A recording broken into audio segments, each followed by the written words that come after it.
Hi friends, ఎలా ఉన్నారు? అందరూ బాగున్నారా? అందరూ బాగుండాలని దేవుని మనస్ఫూర్తి కోరుకుంటా. చూడండి ఫ్రెండ్స్, ఇప్పుడు ఈ జనరేషన్లో అయితే ఈ కాలంలో అయితే ఎక్కువ బయటి ఫుడ్లకు అలవాటు పడడం, అట్లా బయటి ఫుడ్లు తినడం అట్లా చేస్తుంటారు. కానీ నేనైతే పురంకాలం పద్ధతులనే పాటిస్తానన్నమాట. అసలు పురంకాలం పద్ధతులు పురంకాలం ఆహారం బాగుంటాయి అన్నమాట. కానీ నేనైతే సాధ్యమైనంత వరకు ఆ ఫుడ్నే పాటిస్తాను అనమాట. మీరు కూడా పాటించండి ఫ్రెండ్స్. ఇప్పుడు పూర్వకాలం అయితే జొన్న సంగటి, కొర్ర బువ్వ, ఆరిక బువ్వ ఇట్లాంటివన్నీ తింటున్నారు. ఇప్పుడు ఏం చేస్తారంటే ఇప్పుడు ఏదో పిజ్జా అది ఇది ఏదో అవన్నీ అంటారు ఫ్రెండ్స్. అవన్నీ నాకు రావు, అవన్నీ అంటారు. కానీ అట్లాంటివన్నీ తినడం చాలా ఆరోగ్యానికి బాగుండదు అనమాట. మనము ఎంతసేపు ఉన్నా కానీ పూర్వకాలం పద్ధతినే పాటించాలి. పూర్వకాలంలో ఏం చేస్తుందంటే ఫ్రెండ్స్, బాగా అన్నాన్ని గంజి ఉంచుకొని, ఇప్పుడు కొందరు ఆవిరి పెట్టుకోవడం ఇట్లా పెట్టుకోవడం చేసుకుంటుంటారు. అట్లా లేకుండా బాగా అన్నం గంజి ఉంచుకొని నేనైతే ఏం చేస్తాను ఫ్రెండ్స్, పిల్లప్పుడు మా అమ్మాయి అయితే గంజి ఉంచుతాను అనుకో, ఆ గంజిలోనే ఇంత చక్కెర కానీ ఉప్పు కానీ వేసుకొని బాగా తిరగొట్టుకొని తాగుతాను అనమాట. నేనైతే అప్పుడు ఆ కాలంలో అట్నే చేస్తుంది.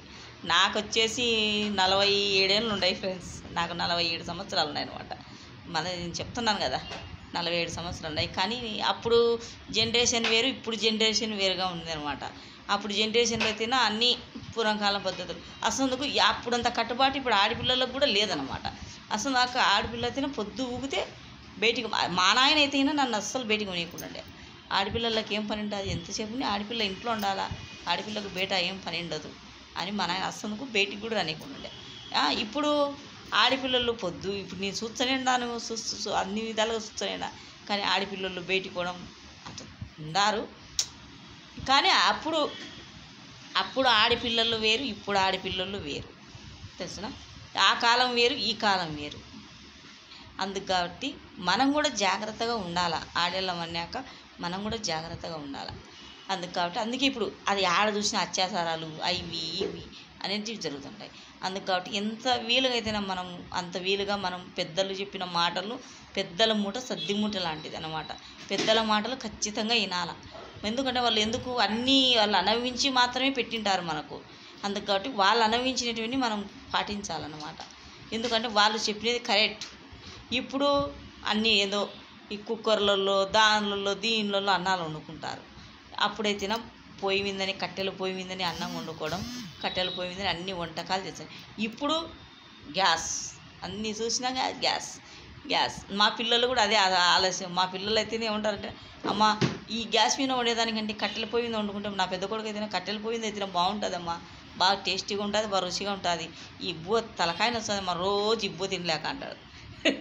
ఏం చేస్తాం మరి, నాకైతే ఆరోగ్యం కొంచెం ఆడికాడికే ఉంటుంది అనమాట, పానం బాగుండదు అనమాట. అందుకని నేను గ్యాస్ మీద ఇప్పుడు ఈ కాలం పద్ధతులే పాటిస్తుంటాను ఫ్రెండ్స్. అప్పుడైతే అట్లా చేస్తున్నాను, కానీ ఇప్పుడైతే నేను కూడా చేయలేకున్నాను అనమాట. అప్పుడైతే పెద్ద చీకట్లోనే 5 కల్లా లేయాలన్నమాట. 5కు లేచి అన్ని పనులు చేసుకొని టోటల్గా పూజలు అన్నీ చేసుకొని పనికి వెళ్ళిపోవాలన్నమాట. పనికి పోయి మళ్ళీ ఇంటికి వచ్చిన నుంచి అన్ని పనులు చేసుకోవాలి. ఇప్పుడు ఎవరు చేస్తున్నారు ఫ్రెండ్స్? ఎవరు చేయలేరు. ఇప్పుడు చేయాలంటే పని మంచిని పెట్టుకుంటున్నారు. ఉన్నటోడు పని మంచిని పెట్టుకుంటాడు, లేనోడు ఏమో అది ఇది అని తెచ్చుకొని తింటుంటారు.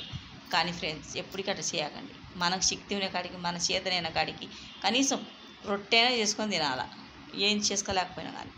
అందుకు కాబట్టి పూర్వకాలం పద్ధతులే మేలు అనమాట. పూర్వకాలం పద్ధతులే పాటించండి ఫ్రెండ్స్. Bye friends.